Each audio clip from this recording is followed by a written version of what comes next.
هزاران نفر از طرفداران مخالفان غربگرای حکومت در گرجستان دیروز در روبروی پارلمان جمع آمدند و بعضی به گفته خودشان رأی‌های دزدیده در انتخابات پارلمانی اعتراض کردند. در انتخابات روز 26 اکتبر که با ادعاها درباره تقلب و خشونت آلوده شد، حزب حاکم آرزوی گرجی‌ها با کسب 54% آرا پیروزی به دست آورد. رئیس جمهوری غربگرای گرجستان گفت نتیجه انتخابات را نمیپذیرد و طرفدارانش را به اعتراض خواند. ناظران بین المللی گفتند که قبل از انتخابات و در روز رأی‌دهی ترسانیدن و تهدید و فشار بر رای دهندگان زیاد بود.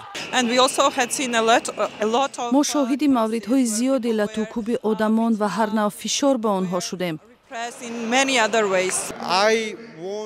من می‌خواهم که کشورم خود را از روسیه دور گرفته به سمت اروپا حرکت کند.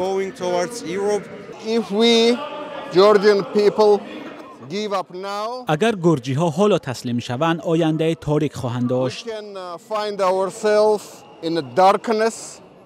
نخست وزیر گرجستان از حزب حاکم گفت که ادعاها درباره تقلبکاری در انتخابات دروغ است و نامنظمی در همه جا و هر کشور رخ می‌دهد. تمام 4 حزب مخالف و طرفدار اتحاد اروپا که به پارلمان راه یافتند میگویند به نتیجه اعلام کرده مقامات باور ندارند. بعضیشان گفتند که به پارلمان نمی‌روند. امریکا و اتحاد اروپا خواستند قانون شکنی‌های احتمالی در انتخابات تحقیق شود.